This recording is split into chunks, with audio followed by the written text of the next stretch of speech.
Heroes of Horror Podcast. Mike here with Big Sal and Sam Semino.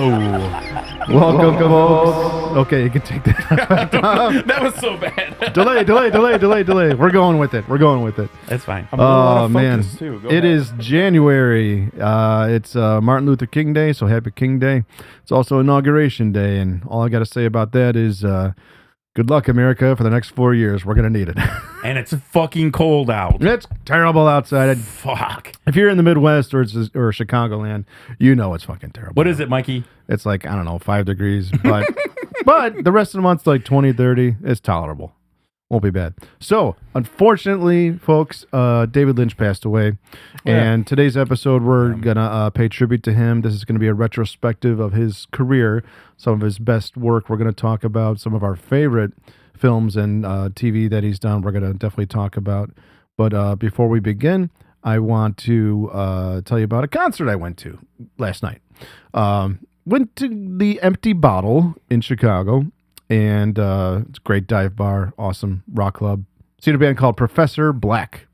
Professor Black did an entire set of Super Christ songs. Now, you probably, I don't know, you may or may not know who he is. This guy, Chris Black, he's in about 6 bands. Awesome metal musician, plays the drums, he sings, he plays bass.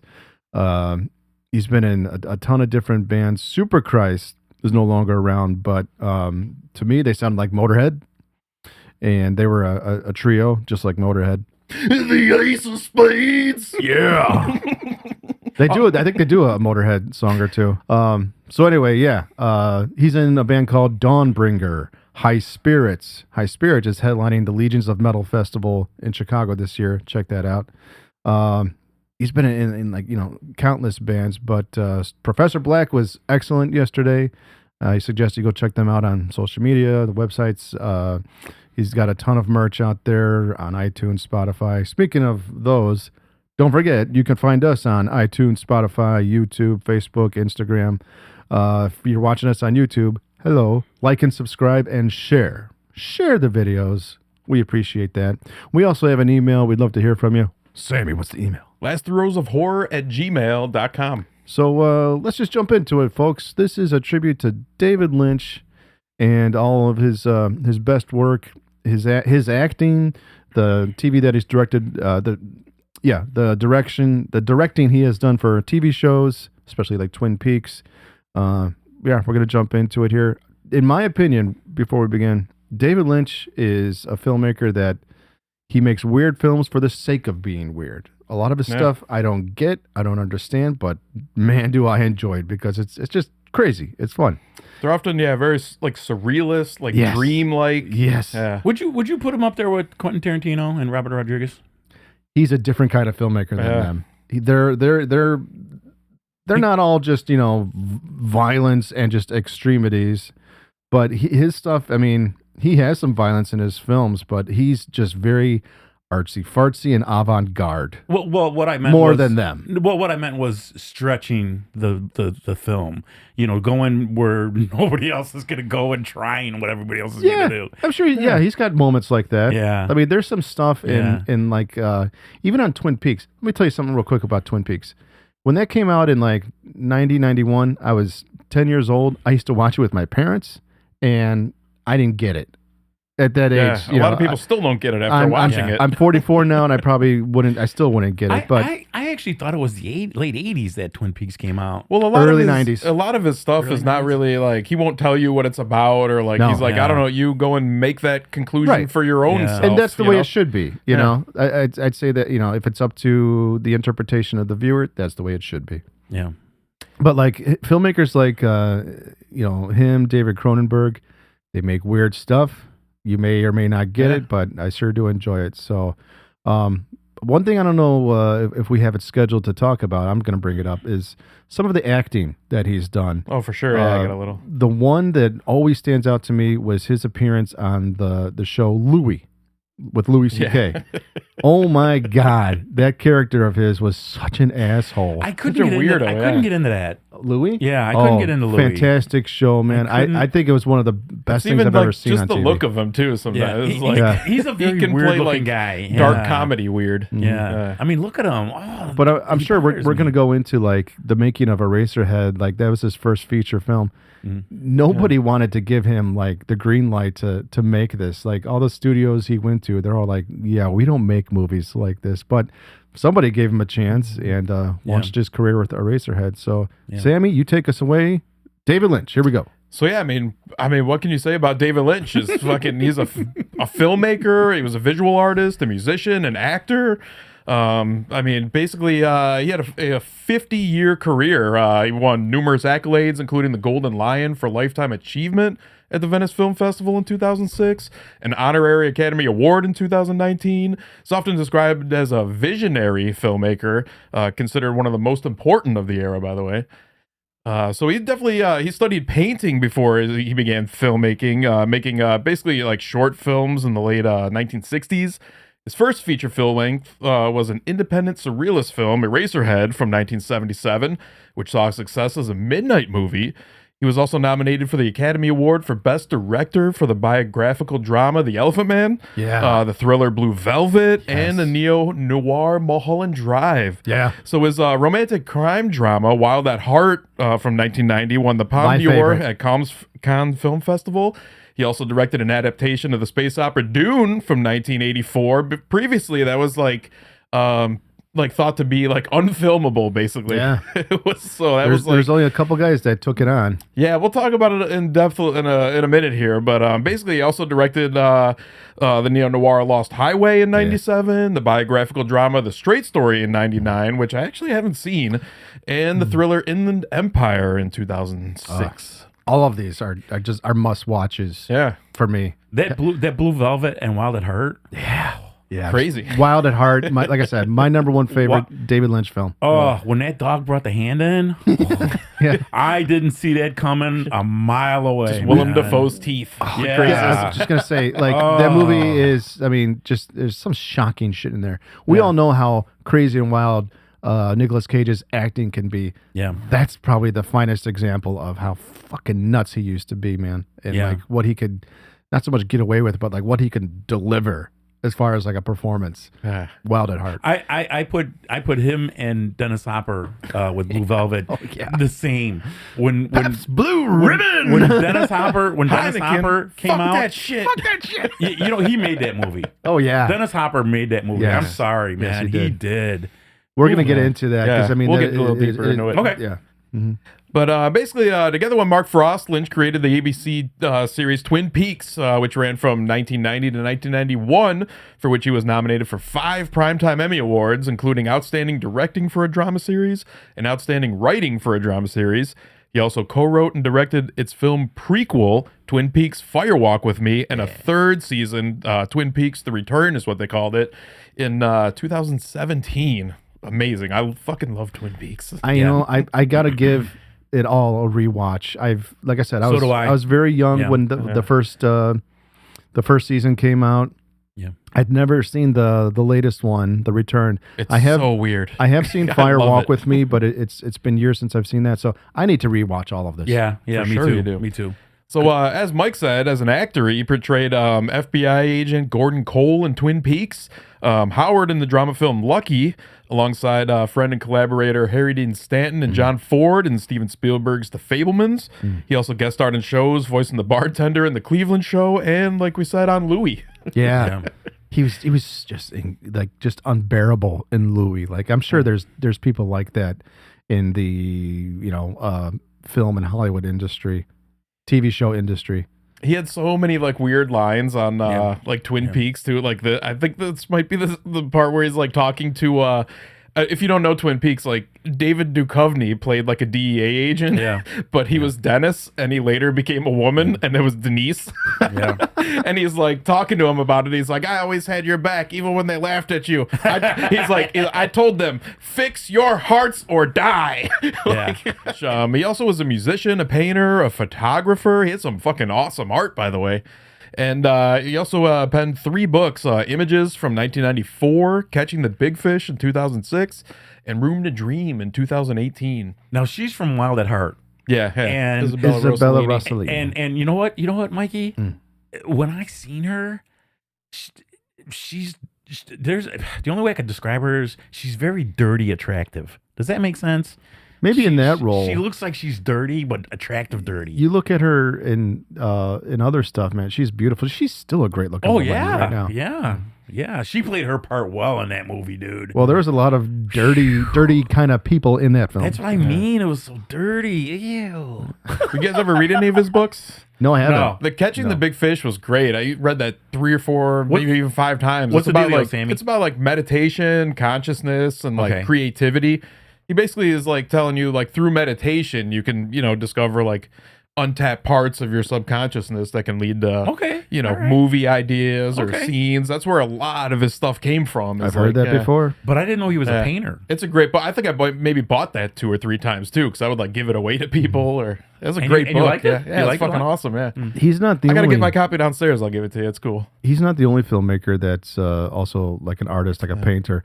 Clive Barker. Barker, yeah. His artwork is something out of this world. Yeah. Yeah. And I recently, not to go off script here, but I recently watched a panel discussion with him. I think it was Spooky Empire, which is a convention down in Tampa. This was the very last convention appearance that he was going to do, and the very last panel discussion he was going to do. He plans on writing all these more books, and he plans on directing more stuff or being involved in all these things. They want to do a Nightbreed series. They want to, I think, redo like another reimagining of like Hellraiser and Candyman. All this stuff, like his best of stuff, is being reimagined and redone. But poor Clive, he looks terrible. You wouldn't even recognize him. Yeah. Poor guy's got missing teeth and just, I know he's been sick. I just wish David Lynch would have put out one more film before he passed. I think he was working on something. Yeah. One more, because his movies were Yeah, we're gonna get into it, man. Crazy. So Back to you. he also directed several music videos for artists such as X Japan, Moby, Interpol, 9 Inch Nails, and Jesus. Donovan. What hasn't he done? Yeah, he also did commercials for like Dior, YSL, Gucci, and the New York Department of Sanitation, which I thought was a weird thing. And PlayStation. PlayStation, yeah. Holy shit. Yeah, that was like that black and white commercial. Yeah, that was pretty crazy. But he was a big practitioner of transcendental meditation. He founded the David Lynch Foundation to fund meditation lessons for students, veterans, and other at-risk populations. But he was also a lifelong heavy smoker, diagnosed with emphysema in 2020. Oh. It's weird. He was like, when that happened, he was like, yeah, I absolutely love cigarettes. Everything about them. He's like, unfortunately, the price that comes with them is emphysema. How old was he, Sammy? He was he died on January 15th, 2025, just 5 days short of his 79th birthday. That's a pretty good run, Mike. He was just 79? like he was evacuated from his home from the wildfires, and they think he like was? yeah, they think just all the fucking shit in the air just fucked his lungs up even more, and Come on. kind of I like didn't really- know he was part of that. You really smell that stuff in the air. yeah, Oh, they said it like man. probably really contributed to his death. Seriously? Yeah. Because he could barely breathe. He wouldn't leave his house. He was like on oxygen and everything. Like, Gotta say real quick, good luck to everybody that's been affected by that. Yeah, yeah, that's a shame. definitely. Mm. But yeah, his work will definitely live on forever, having inspired the adjective Lynchinian, defined by the Oxford English Dictionary as characteristic, reminiscent, or imitative of the films or television work of David Lynch, adding that Lynch is noted for juxtaposing surreal or sinister elements with mundane, everyday environments, and for using compelling visual images to emphasize dreamlike quality and the mystery of menace of film. You know what, Mike? He's one guy that I wish I could. I wish I not interview him, but I wish I could pick his brain. You know what were you thinking this he's got day? What were so you? many like cool interviews. And, What were you thinking? What made you paint this? What made you write this? Where does he get his ideas from? He kind of did like an everyday, like I'm not sure if it was like a podcast thing or like a radio show he did where that too. yeah, where like he was like he'd wake up, he'd be like, it's a beautiful sunny day. You know? I mean, he's one of a kind. He had no filter but he had a green light to just do everything. I don't think any studio has ever really like stopped him and said, "No, you can't do this." I mean, I think he said, a wonderful, successful career. I can't wait till we really jump into some of these titles because a lot of these I haven't seen in a while, but I celebrate this guy and some of his picks. You know what? I don't say this very often about many people. I'd put him as a genius.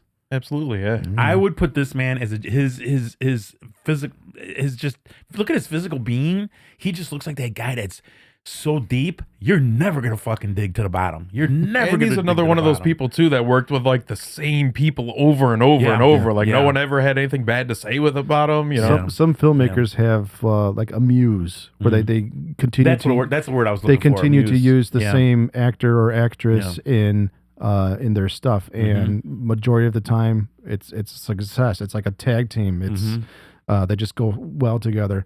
You could say like John Carpenter, Kurt Russell, his muse. Yep. He did a lot of big things for like Laura Dern or Naomi Watts. I know Naomi Watts was like thinking about quitting Hollywood before Mulholland Drive. Yeah. And Wow. Because Laura Dern was in Wild at Heart. yeah, Wild at Heart, Yes. Blue Velvet. I think it was before that. And Inland Empire. Yeah. Yeah. Yeah, so let's jump into Eraserhead. This was released on March 19th, 1977. It's about an hour, 29 minutes, I believe. It was written, directed, produced, and edited by Lynch, who also did its score and sound design for the film. This is his first feature-length effort following several short films starring Jack Nance, Charlotte Stewart, Jeannie Bates, Judith Anna Roberts, Laura Lanier, and Jack Fisk, and it tells the story of a man who was left to care for his grossly deformed child in a desolate industrial landscape. This is such a fucking... Swear.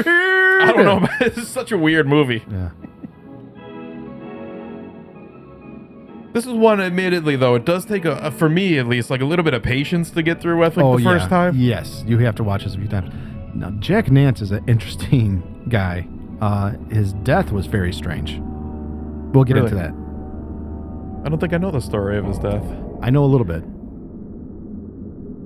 It's pretty nuts. Involved in murder, I want to say.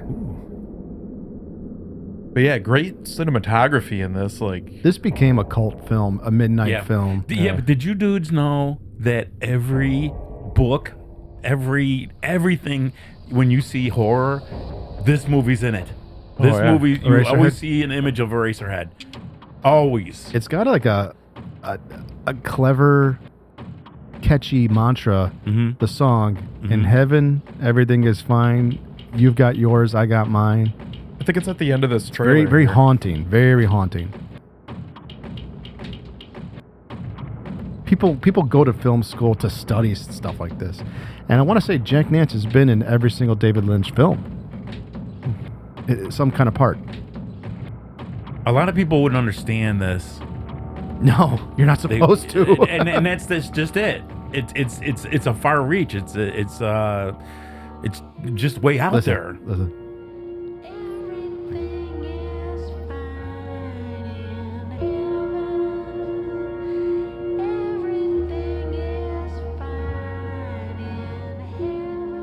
Yeah, that's insane. I want to say it's Cheech and Chong's Nice Dreams.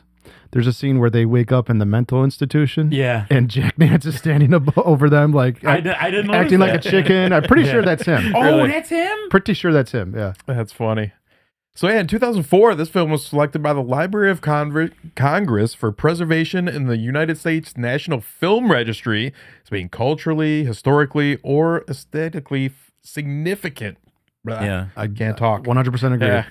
You know, when you find a disturbing film like this, or like a musician like Marilyn Manson, how they manage to pick out something that would offend you or disturb you.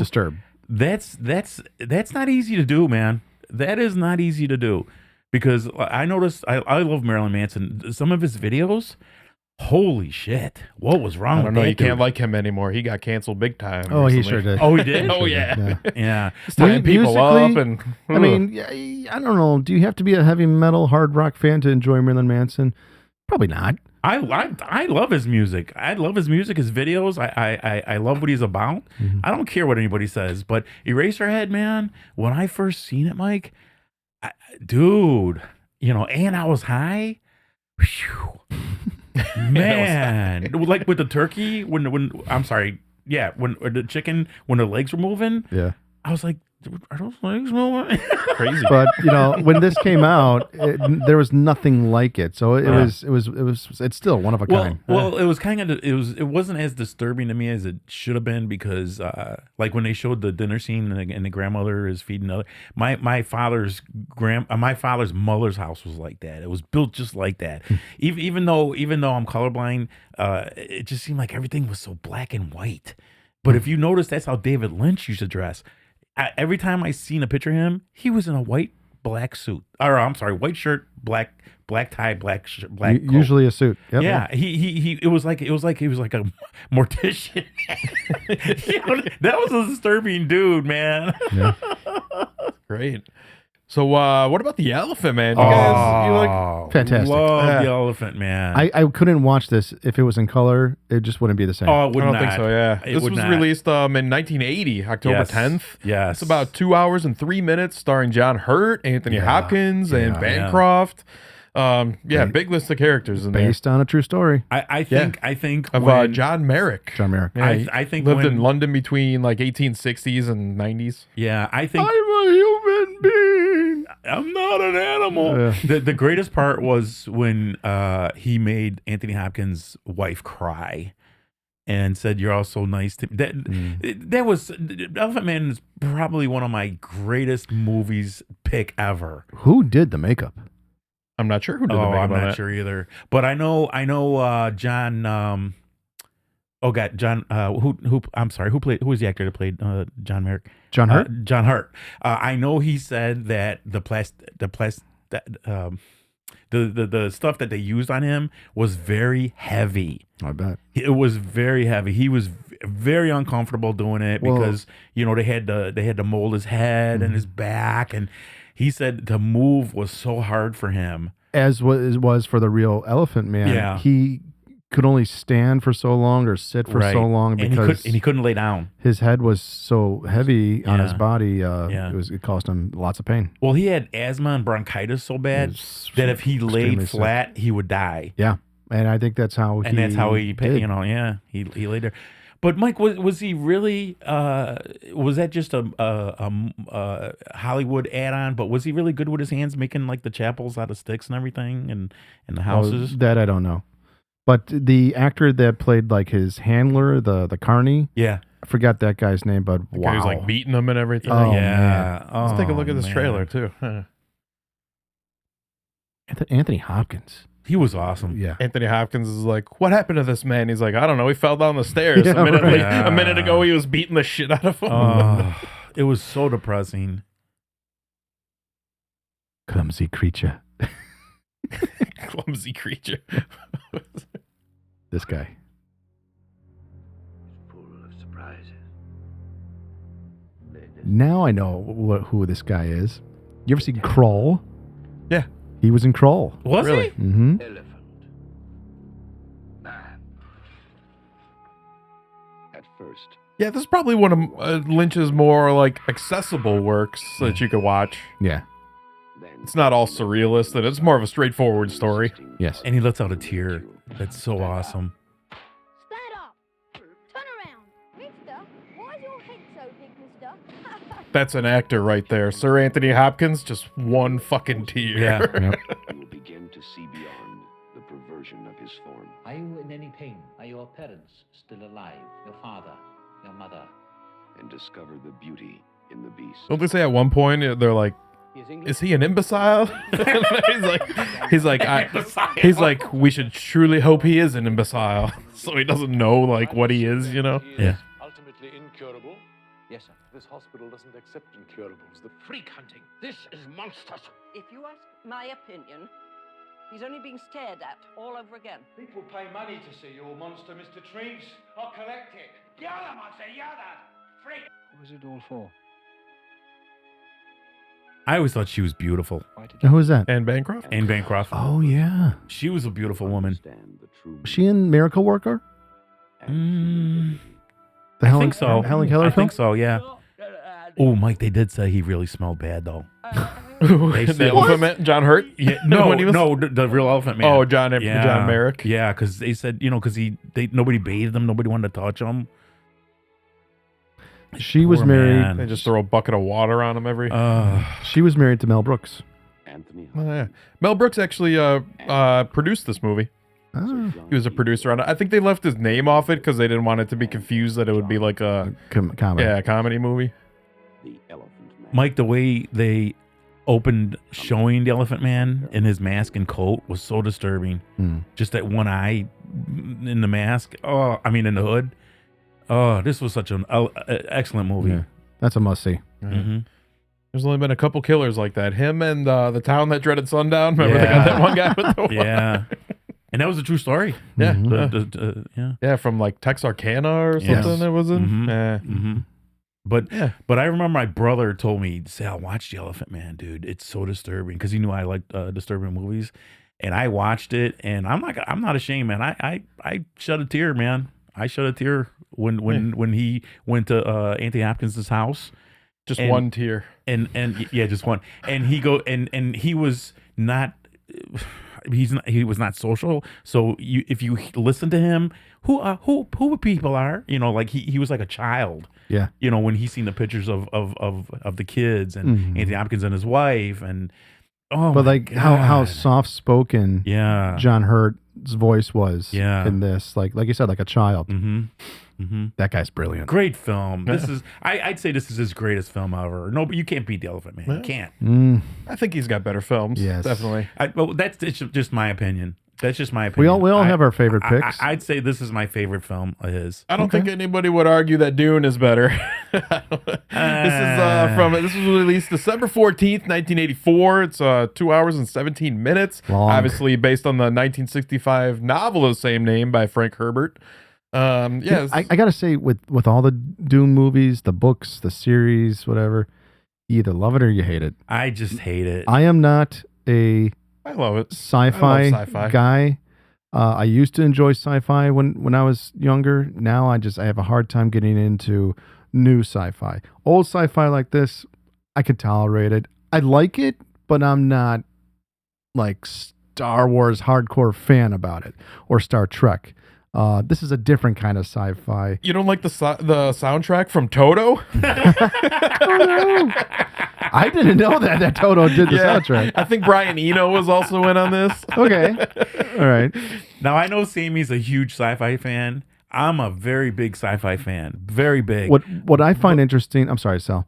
What I find interesting is the whole story about Alejandro Jodorowsky's version. Yeah, there's whole documentaries on that. Yeah. It's a good one. Yeah. But and this was after Jodorowsky's version failed, and I think a couple other people tried to do it also. Say it with me, guys. Jodorowsky. Husky. Jodorowsky. Oh, Jodorowsky. hey! You know what? This sci-fi film, for some reason, I put it together with Logan's Run. Logan's Run. Okay. For some reason, there's a similarity for me with it, but I love Logan's Run. I seen that at the fucking theater. What's that actor? Michael York? Michael York Yeah. and Farrah Fawcett had a small role in it. But Dune, I'm sorry, I just couldn't get into it. This is a huge cast in it. Kyle MacLachlan, know. Patrick Stewart, Brad Dourif, And- Dean Stockwell, Virginia Madison, Sean Young, Sting. And Kyle Max von McLaughlin. Sydow. Everett McGill. Kyle McLaughlin was in a couple of sci-fi movies. He didn't even help this. Was it called? Not The Keep. What's the one that I think Michael Mann directed it? Yeah, where the alien was going into a woman's body. That one was cool. I did like that. Yeah. I did that Oh, because he was a space I know what cop. you're talking about. He was a space cop because he had that special gun. Yeah. Remember that? But even he couldn't help this. I'm sorry, dudes. I'm not a Dune fan at all. I don't know. I haven't watched this in a long time, but I remember like it's kind of like incoherent when I first saw it. I was like, what the fuck is this? forgot she's what's going in on this. with Is this? that Sharon Stone? No, it's Virginia Madsen. Is that Virginia Madsen? Yeah. In this time, the most precious substance She was young in this. From Sideways. the spice extends Candyman. Candyman? Yeah. spice, a Or in Connecticut, or I'm sorry, what was it called, Mikey? This was before Candyman. Yeah, this was before Candyman. Is Arrakis, also known as She was gorgeous. Dune. She's still beautiful. When she played, what was that Connecticut movie where the sun Haunted in Connecticut. That's when she looked her best. She looked awesome in it. I'll always remember Kyle MacLachlan from Showgirls. That pool scene. Woo! Yeah, Elizabeth Berkley. Yep.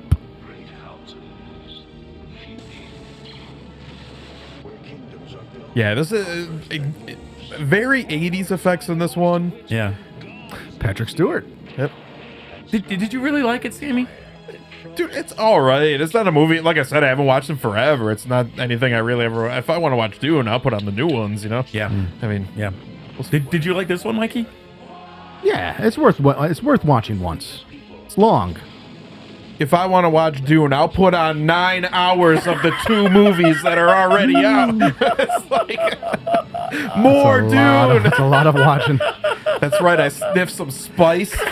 Fucking get into it. And it's a book too, right? It's a book.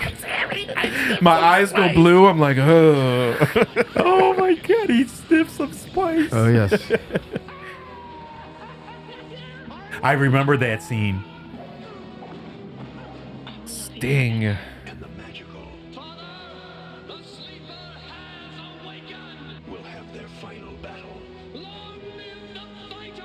Yeah, this is not his best movie, David Lynch's. I mean, No. But I heard a lot of people loved it. I mean, it's an accomplishment, A but lot of people I love think this movie. it tanked when it first came out. I think it lost a lot of money when it first came out. It's unlike anything he's ever done. No. It stands on its own. What? This was 84, Mike? I want to say early 80s. 86? Was it that late? In the 80s? I don't know. I said it earlier. I think it might have been 84, yeah.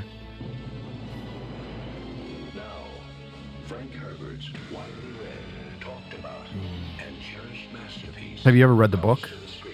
I haven't read the book, no. Me neither. This almost looks like Clive Barker. Talk about Clive long. Barker had his hands in this.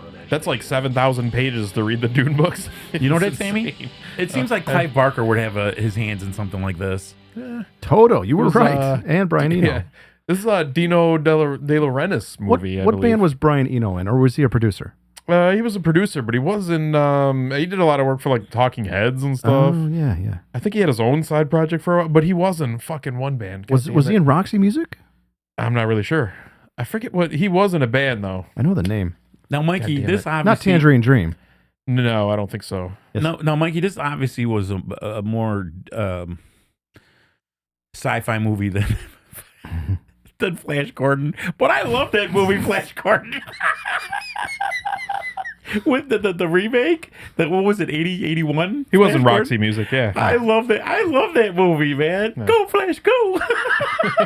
With the Queen doing the soundtrack. And didn't Ted actually have him at a party? They seen him at a party.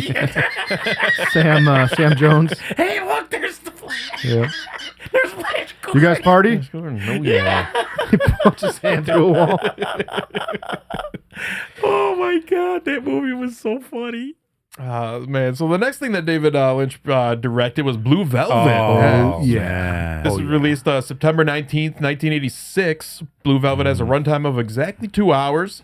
Blends psychological horror with film noir, starring Kyle MacLachlan, Isabella Rossellini, Dennis Hopper, and Laura Dern, and is named after the 1951 song of the same name. Film concerns a young college student who, returning home to visit his ill father, discovers a severed ear in a field, a human ear. The ear then leads him to uncover a vast criminal conspiracy and enter into a romantic relationship with a troubled young singer. So I forget the artist's last name, but do you know who did the song Blue Velvet? Yes, I do. They called him the Polish Prince. Oh God! Give me a minute. Bobby Vinton. Bobby Vinton.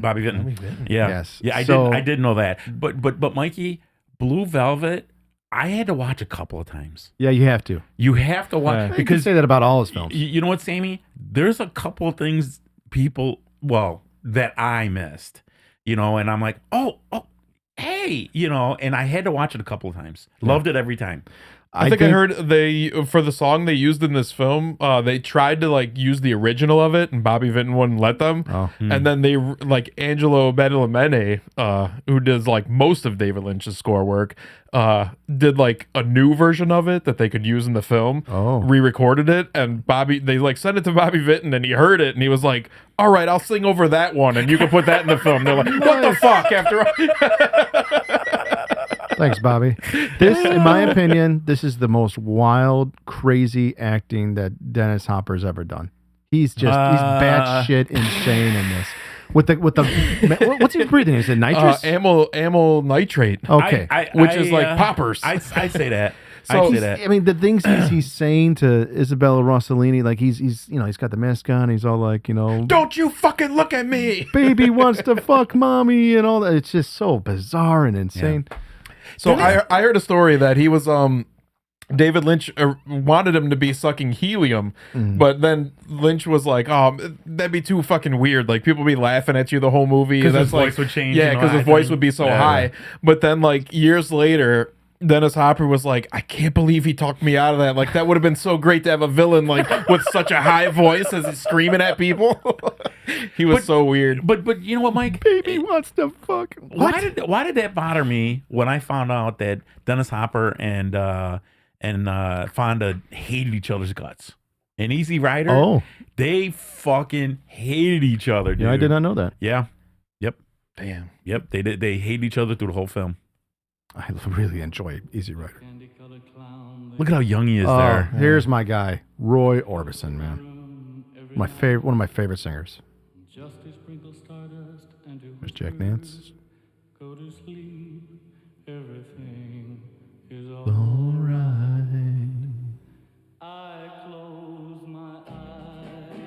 That whole scene, I think it's the beginning of the film with the ear and the lawn. Yeah. Super creepy. There's the Dalmatian. Such And that's a all. weird That's movie. like Isabella Rossellini's husband's ear. They come to find out. Yeah. Dennis Hopper has like kidnapped his Isabella Rossellini's husband and her kid. Yes. So yeah, Kyle MacLachlan is like kind of trying to go through this. He's like kind of a young, like not an official detective, but he's doing detective work with Laura Dern to find out what the fuck, where did this ear come from. How old was he there? 20? He was pretty young, yeah. I don't know if you're a detective or a pervert. Both. What are you that? Do you like the way I feel? That's a pervert. Oh, yeah. And what is it, Sammy? What is he breathing? Amyl nitrates. They're like poppers. Isn't that why they give heart victims to Wake up. wake up? Yeah. I think a lot of people use it for sex. That's what it's for, to like Yeah. make them horny in the Yeah, movie. that's what I heard. Well, Yeah, I would heard say that he too. was very horny in this film. Oh yeah. Very perverted. I gotta rewatch this. He like again. puts on the lipstick and he's making out with Kyle Oh, MacLachlan, my doesn't he? God, Kisses man. him a bunch of times. This one is so bizarre. The whole thing with the I forget.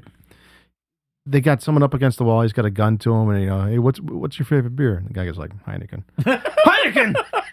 Fuck that shit. Pabst Blue Ribbon. It's when because Kyle MacLachlan in the movie a couple times he keeps saying, "Oh, Heineken is so good." Sammy, you think in Lynch's movies, so many actors when they first get the readings, they're like, "What? Huh? What? What the hell are you talking about here, dude?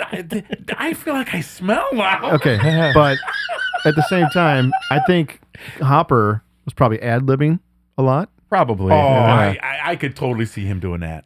I could Dennis Hopper is totally see unhinged. him doing Going that. off script. Sure. Yeah, Definitely going off script. Yeah, he was fucking that dude. What's wrong with that dude, man? But I love him. He's great. That scene I was talking about with the whole PBR, I think a lot of bands have actually used that as like an intro to a song. Yeah. A couple bands have done that. Fuck that shit. I know Anthrax has. They've used that. All right, Yeah, fuck that shit. man. Yeah, Blue Velvet's a good one. Oh, Definitely. love Blue Velvet, man. But a lot of people, like if your aunt watched it, she would feel dirty. She Really? was she would It's not kinda like dirty. it. It's very but all his movies are You're dirty. going to have to put a blanket over you and get a cup of coffee and just be like, Yeah. This movie is the only movie I thought Laura Dern looked good in. oh, she's gorgeous. And this Every movie, movie. this is the only one that I think she looks really good She's in. very sexy in this one. Wild at Heart. This was released August 17th, 1990. It's a 2-hour and 4-minute movie based on the 1990 novel of the same name by Barry Gifford. It stars Nicolas Cage, Laura Dern, Willem Dafoe, Crispin Glover's in this. Diane Ladd, Isabella Rossellini, and Harry Dean Stanton. Wasn't her mother in this? Yeah. That's her mother. In the movie. Yeah. Diane Ladd is her mother. Oh. Yeah. Laura Dern's real mother. Yeah, real in mother. life, Yeah, her real mother. I Yeah. didn't know this was based on a book, but I got to say, Crispin Glover's character in this one. I don't remember him in this. Yes. like a small part, you'll yeah. remember when you see it. It's so bizarre, but I'll never forget what he says. Yeah. Do you It's been remember? a while since I've seen it. I think she's reminiscing about him. It's like my cousin, blah, blah, blah. Oh, yeah. It's the middle of the night. He's in a kitchen. I think it's his mother comes in and she's like, "What are you doing?" And he's got a whole mountain of sandwiches that he's making. And he's got this angry look on his face and he starts breathing heavy. A mountain of sandwiches. So he looks at it, he goes, "I'm making my lunch." Now I do know the only way Crispin Glover could do that. you Now know? I did read that Nicolas Cage really took that coat after the movie. He really did The love that snakeskin coat. coat. Yeah. Yeah, he loved that coat. What does he keep saying? People are making fun. He's like, what's going on with that coat? He's Yeah. like, it's a sign of my individuality and my expression. the bizarre dancing they do to fucking speed metal. Yeah, The band is yeah. called Power Mad. Yeah. And the song's called Slaughterhouse. Yeah. Roll it. There's a lot of great Mike like Rowland. metal in this movie. Yeah. This one's so good. I love it. Are not gonna see him ever. Yeah, if you don't know, this movie's all about like Laura Dern and Nicole Kidman. What the fuck is wrong with me? Nicolas Cage are like together, and her mother is like this domineering, controlling woman who like just hires gets a out of- hitman. Yeah, he gets out of prison. Yeah. Oh. Uh-oh. Yeah. Turn it up. I love his coat. Love his coat.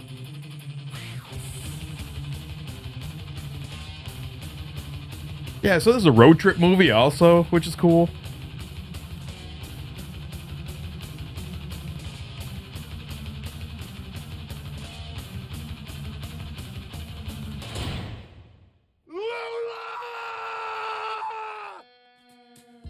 Good song. Oh, I love this. This song. also just weirdly at the end has like a, what would you call it, like an ex machina in it, where the good witch from the Wizard of Oz Yeah, just comes yeah. out of the sky in a bubble after he gets knocked out.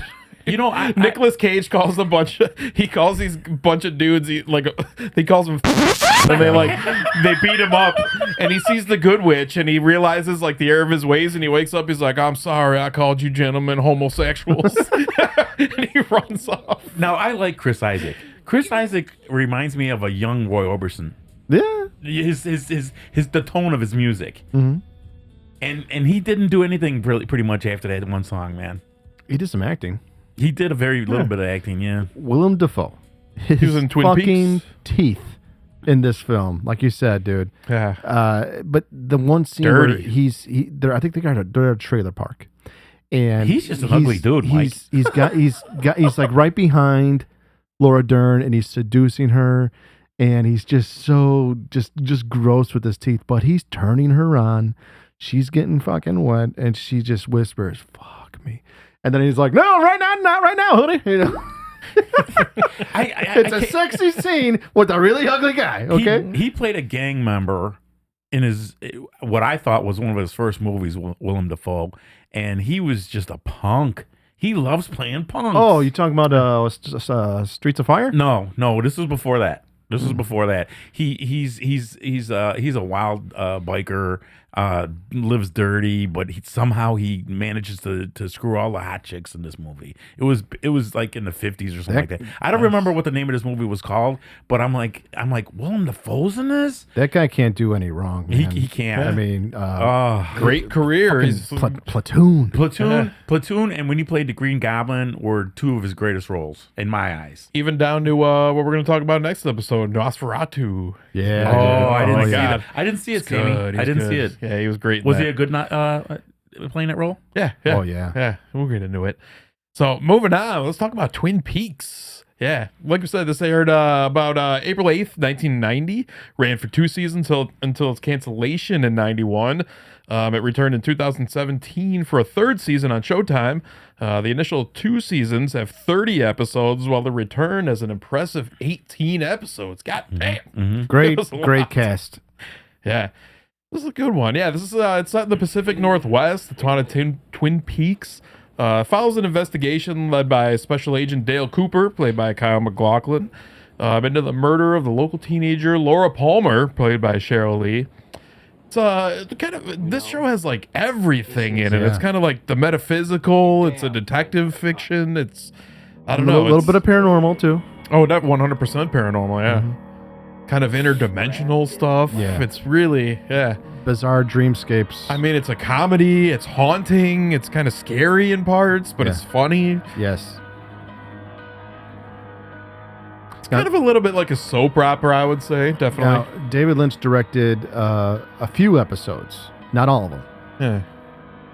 Yeah, I think he did 6 or 7 of them. Mhm. He actually directed, but Ooh, Sherilyn Fenn. Okay, Cooper. Laura Flynn Boyle was on this. Yeah. Yeah. On here. I have to rewatch this now. Yeah, Twin Peaks is it's another one that it's like, it's a patient watch, but it's like, I think once you get into it, it's like, you're like, this is fucking amazing. I forgot about that little dude. Yeah. You know, I think this was too much for the people in the 90s because the 90s was kind of a bad era. I remember the Native American cop, Hawk. Yeah, he was cool. You know that, Sammy? I Yeah. think that the people weren't ready for films like this in the 90s. Yeah. Well, this was a series. Yeah, was I know. serious, yeah. I know. I used to watch it.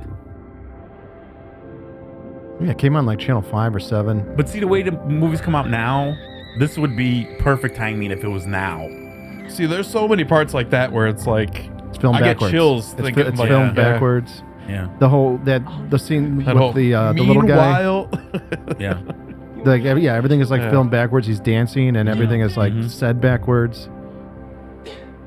We all did. This kid was ahead of his time.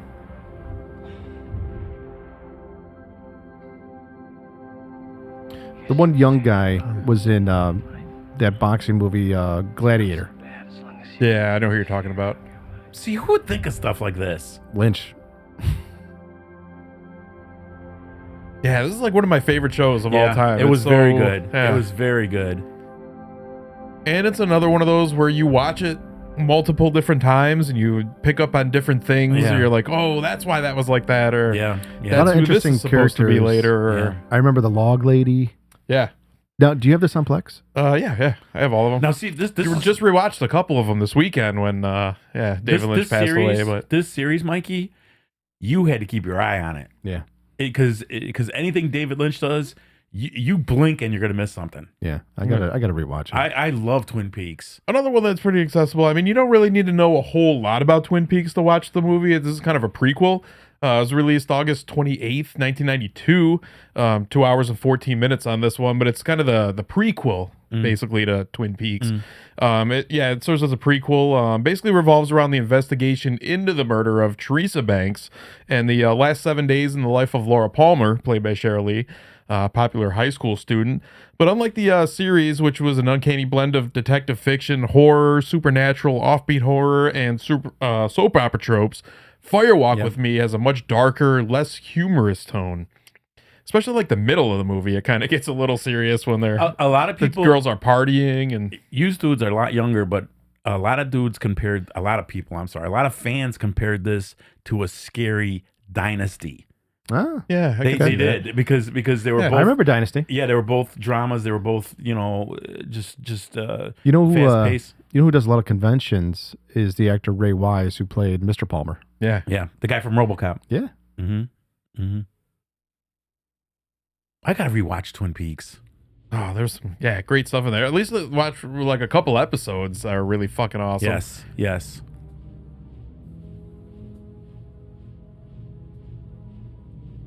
Yeah, there's a lot of really weird, surreal ones. Like I think it's the last episode of the second season, episode 22, is really like fucked up and Yeah, surreal. They yeah. kind of give you all the answers because Yeah. I was going off the air. You know what I remember her from was John Carpenter's Vampires. Yeah. Oh, she was the hooker. See how disturbing he looks? And he was possessed too by Bob. Bob. That's kind of like, yeah, with this, I don't know, just to give some of it away to people who haven't seen it, but it's this super weird fucking thing where there's this evil entity named Bob who is like possessed Ray Wise's character, who's been assaulting his daughter in the middle of the night. Yes. And the grandmother from Happy Gilmore was in this. And eventually, like, Bob is trying to live inside of Laura Palmer in the way that he has been living inside of Ray Wise's character. Yeah. And that eventually leads to this horrific night where she's killed and sets off this whole series, you know? Now, David Lynch directed this, right? Yeah, yeah.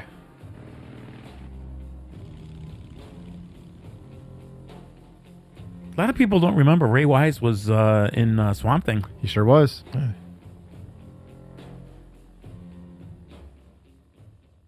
Excellent. Yeah, it's a good one. Now, see, you know what David Lynch's films remind me of? Mainly? Nightmares? No. Of Alfred Hitchcock. Like an advanced, more accessible Hitchcock. You know, where Hitchcock was in his time, you know, you got to remember what time it was, what year it was, what date it was, and what he produced. And this guy's like an advanced Alfred Hitchcock. That's what his movies remind me of. The movies his get films. The movies get deep, and they will make you think. I can say that about his entire catalog. Yep. So I would say probably one of my favorite episodes of Twin Peaks, which I would tell everybody to rewatch. It's like, it's super surreal, so you don't really need to know much about the television, like the whole story behind it. But watch in the third season, episode 8. It's fucking crazy. It's in our intro too, where it's the nuclear explosion. Yeah. But it's basically like the birth of evil is kind of like the concept of like a little bit of the episode, but there are so many crazy parts, like that part where they zoom in on the nuclear explosion super slow. There's also the part there's a whole big part like the ending of it where this guy the woodsman. I was just like, gonna ask. There's an awesome part where they show like the desert and it's shot in black and white, and like it's just this like landscape, and you see this guy float down from the fucking air, and then he lands and just starts walking, and he like walks into a radio station. He kills this woman by crushing her head. Yeah. Then he walks into the room. He like grabs the DJ by the hand, and he like grabs the mic, and he said, "This is the water. This is the well." Sammy scares me. Sammy scares me. It's a super cool episode. I just noticed his shirt. Scares you. When did you get that, Sammy? I forget who that's from. She was beautiful. She was just a beautiful woman. Of course. She still is. She does conventions too, I think. Oh, she does? Yeah. Cheryl Lee, right? Yeah, Cheryl Lee. So next up, we're talking about Lost Highway. Yeah. Patricia Arquette, another beautiful woman, is in this. Yes. Bill Pullman, Balthazar Getty, and Robert Blake in his final film role before he offed his wife. He was a piece of shit. Robert Blake was a piece of shit. This was released in February 1997, by the way. Yeah. Killer soundtrack. Oh, Mike. Oh, yeah. 9 Inch Nails, Yeah. Marilyn Manson. What was it? What was that first movie he did, Mikey? Who's that? Robert Blake. The disturbing one where they had to hang him. Do you remember it, Sammy? No. In Cold Blood. Oh, okay. Okay, Cold yes. Blood. Right then and there, I knew that dude because you know who I watched that movie with? My parents. My parents and I were watching that movie, and I was sitting down like I was a very little kid, and I'm like, what the fuck? I kind of remember the story. It was written by Truman Capote, right? Yes. Yeah, based on a true crime. I don't remember this one, Sammy. What's the dealio? It's a pretty good one. It follows a musician who's Bill Pullman, who begins receiving mysterious VHS tapes of him and his wife, which was played by Patricia Arquette. You know, like when they're sleeping and shit like that, like the video cassette shows, like someone's been watching them. But yeah, he's suddenly convicted of murder, and after he inexplicably disappears and is replaced by a young mechanic leading a different life. It's a very surreal movie. This is probably one of the first ones that started off being like very hard to explain what the fuck it's about, you know, besides for Eraserhead. What the fuck happened to Balthazar Getty, man? He was good. Yeah, I was wondering that too when I put his name down on here. Really good actor. But this whole movie is like a loop where like, you know, you can watch it and it just keeps on going and going. I loved him in Beretta, but the rest of the shit, you knew he was whack. Tell him you won't tailgate. Loja. If I had stopped suddenly, you would have hit me. Robert Loja. He's great in everything he's You see. What happened to me? I definitely gonna rewatch this again. He was great in The Sopranos, Robert Loggia. Oh, he's Speech Lamana, yeah.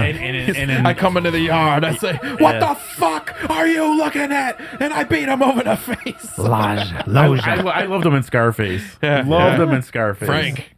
Yep. Like, speaking of Sopranos, I keep hearing, I don't know if it's true or not, that they're going to do a series. No, about don't. a prequel series starring James Gandolfini's son. Yeah. I hope not. Yeah, I That heard Saints of about Newark that. movie I heard about that. You didn't like it? No, What? The prequel movie? No, not at all. no. I seen it right away when Sammy put it on Plex, and I just didn't like it at all. Yeah, that was whack. It's okay. Just okay. Just okay.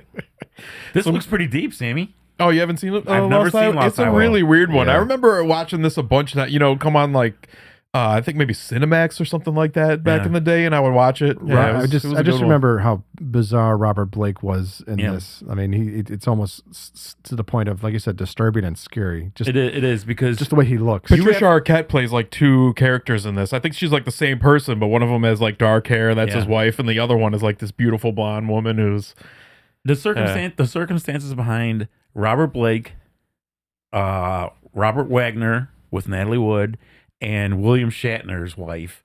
Those three guys that, dude, they murdered their wives.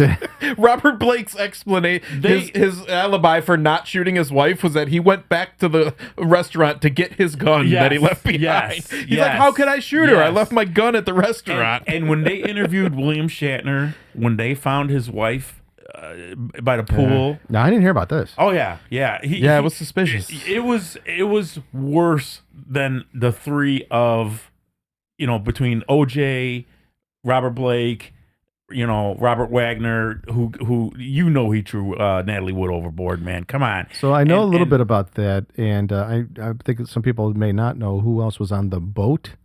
It's Christopher Walken. Christopher Walken, yeah, and the people were, Christopher Walken, he didn't have his wife there. He didn't. Christopher, when they interviewed him, it was like he was told what to say, and I don't get it. I don't get it. But for them publicizing in movies, these guys is unfucking real. Robert Blake, man, that dude was a whack job. Is he still alive? No, he's dead. I think he's dead, He's yeah. dead. Yeah. But William Shatner, come on, dude. You know what they said he did after he found his wife dead? He went inside the house and just like nothing happened.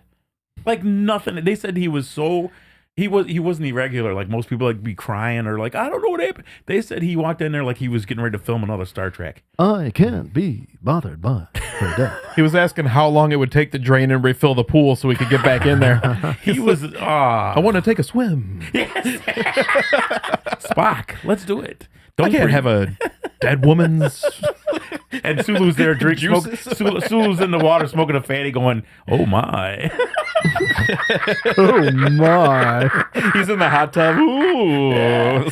Hey, Bill, come here with those swim trunks on. Oh my. Zulu, man. All right. Well, a couple of years after this, he did this like Disney thing, The Straight Story, released in 1999. It's hard to believe that fucking Disney put this out. Yeah, it was super weird. This is an hour and 52 minutes. This is based on the true story of Alvin Straight's 1994 journey, 240 miles on a riding lawnmower from Lawrence, Iowa to Blue River, Wisconsin to This visit his really- ailing brother in 94. This really is a wholesome film. And the fact that Lynch directed it is unbelievable. I'll always remember this guy from Misery. darling. He was the Oh, he sheriff. was in Misery? Yeah, he was the guy that got shot. Yeah. Sissy Spacek. You're gonna get blown on the road. That's what I'm afraid. I don't know what it is about Sissy Spacek that I like. Carrie, man. No, it's not even that. I always thought she was very cute to me. Yeah. I'd be happy to drive you. It looks like a decent movie. I wouldn't mind watching it, but I would just be, knowing that it's David Lynch, I would be Yeah. expecting like a fucking hobo to pop out of the cornfield or something like that. I think I've seen this, Sammy. I think I've seen this. Oh, yeah.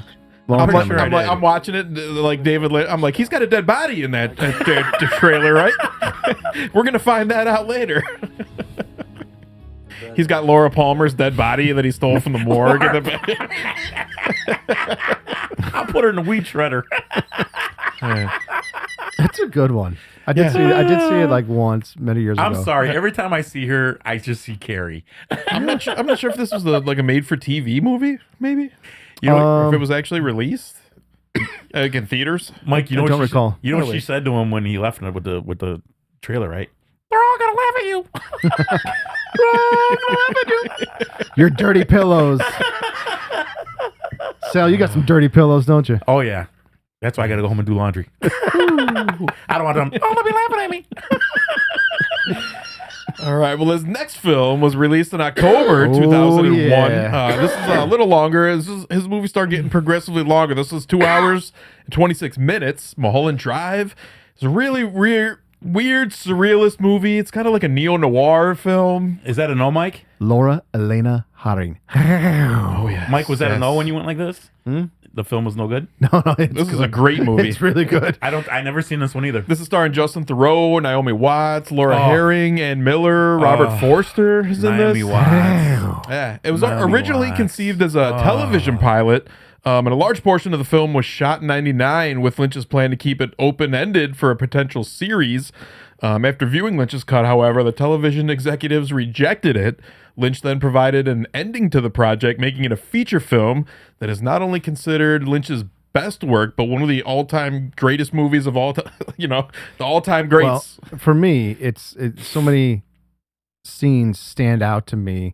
Number one, the bum, but number two, Naomi Watts's character. She's weeping, she's crying, she's alone, and she misses her lover, but at the same time, she's got her hand in her pants, and oh man, just capturing that on camera, that takes a special kind of actress to pull that off and look sincere. Yeah. Just That's a saying. good scene. Yeah, it's This great. also has like some of his trademark like humor in it. Like if you've seen the movie, you know that like most of the beginning is taking place in Naomi Watts' mind. It's like a fever dream or something, like a death dream kind of.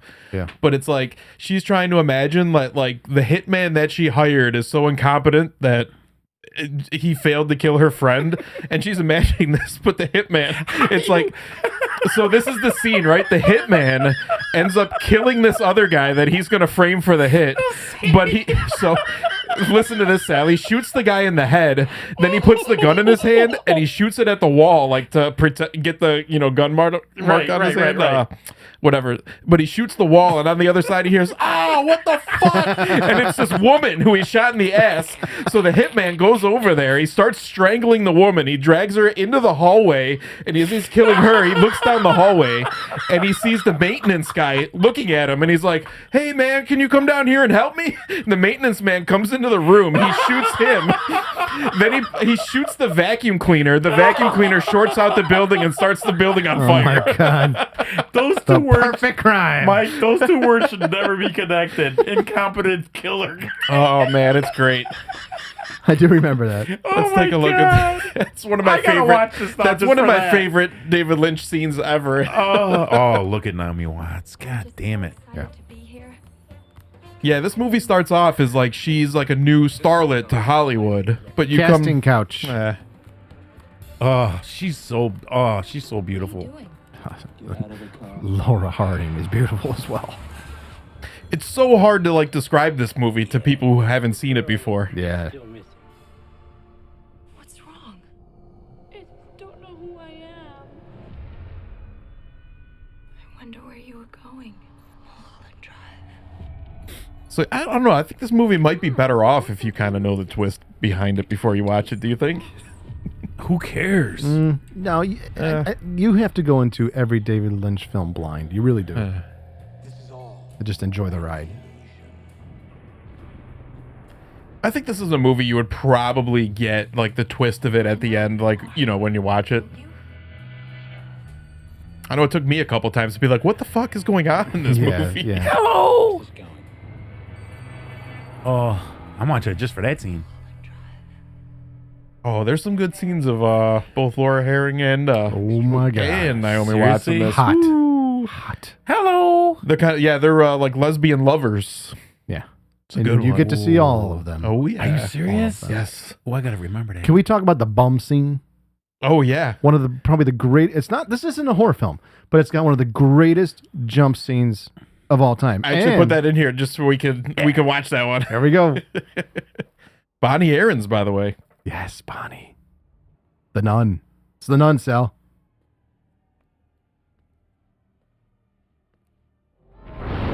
God damn it! God damn it! That got me. Yeah. Yeah. It's so weird too because these characters are not in the movie. That whole scene is basically her coming to terms with that she's become a monster for hiring a hitman. Oh. But like that's just a weird scene in the movie where it's like her internalizing it, and that like Dude. this guy is telling the story. He's like, I've had this dream for a while now where we're sitting here and I'm with you and we go outside and I die. He's like, I see something that scares me to death, and the guy's like, well, let's go look. I did not see that coming, man. Yeah. Holy It's a crap. good one. It's Yeah. a good one. That's Bonnie Aarons. No, it isn't. The Nun. Yeah. The Nun. Yeah. You said that, but it didn't click. That's her. Yep. Seriously? Amazing. Yeah, man. Yeah. Mm-hmm.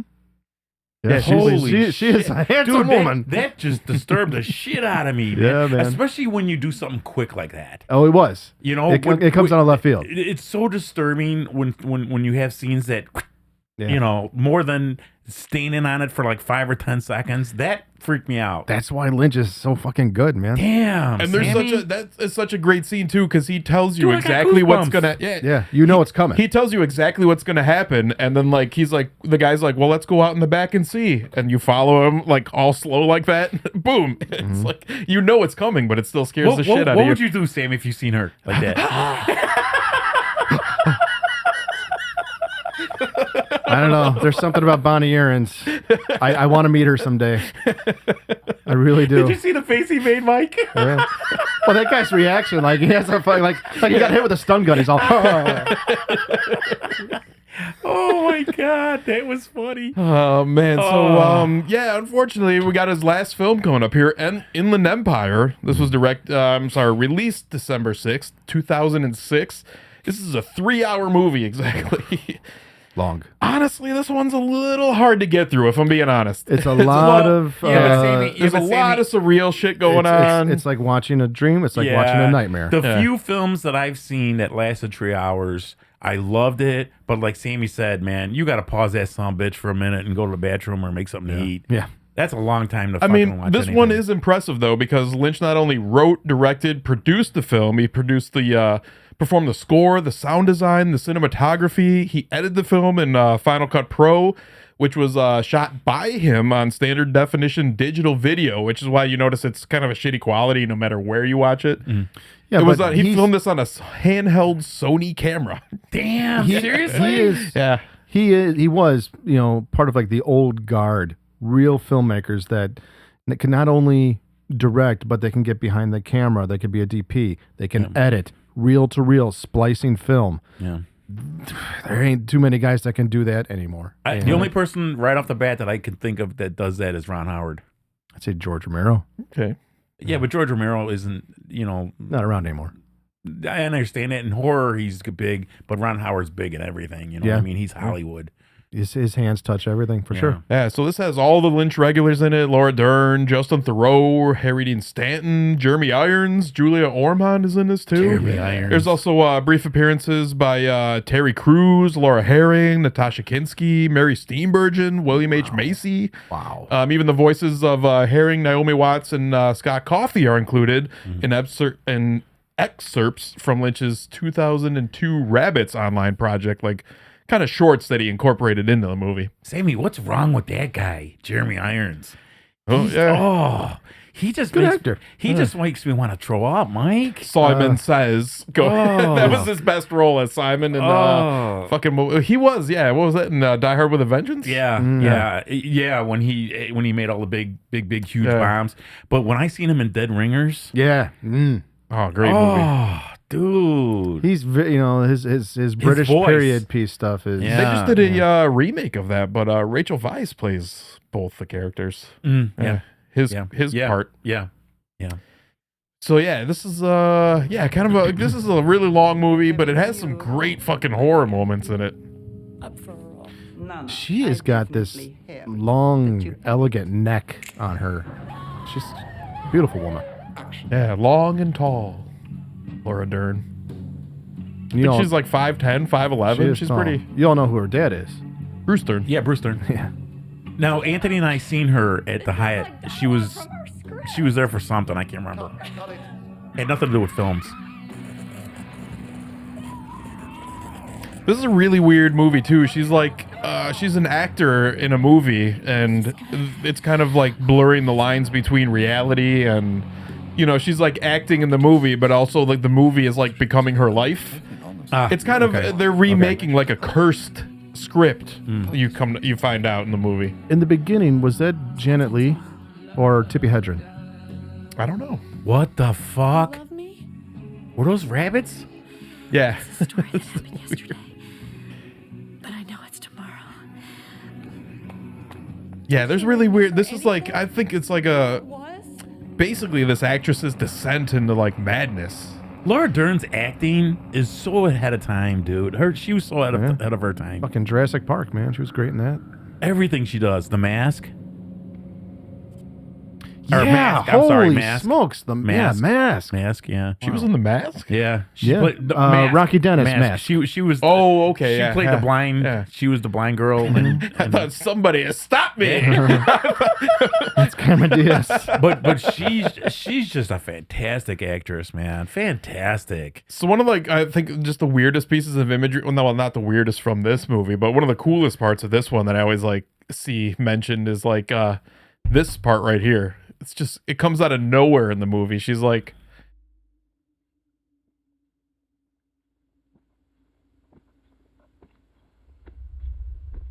and there's a lot of moments like that where her face is all weirdly like an acid distortion or something. Or, Okay, if I seen that at night, Mike, I'm leaving a light on. It's like too much smack. Dudes. Yeah, so that was that's David Lynch's filmography. That's wrong, yeah. Sammy. That's wrong. I would say also go watch there's a cool documentary it's called David Lynch, The Art Life. It's a really good one. Go watch that documentary. Wow. Rest in peace to one of the greatest filmmakers of all time. That's right. There's going to be no one else like that. I'm sure people will try, but no one else can repeat what that guy's done. So Yeah, big inspiration on everybody. Yeah, all of us, definitely. including even us here in this room here. Yep. So stick around, folks. We have coming up next episode, we're going to do a catching up episode, what we've been watching lately. We're going to cover a lot of stuff around winter 2024 and now into 2025. So stuff that's been in the theaters, stuff on streaming. So check it out. Got to thank you all for watching us on YouTube. Like and subscribe. Don't forget to share. We're on Facebook, Instagram, iTunes, Spotify. And we got an email. We want to hear from you. Sam, what's the email? lasttheroesofhorror@gmail.com. Coming up in March, Days of the Dead is returning to Chicago, so we'll be talking about that. You know we love going to the conventions, so keep it horrific. Stay tuned. Thanks for watching. Bye. Later. Bye.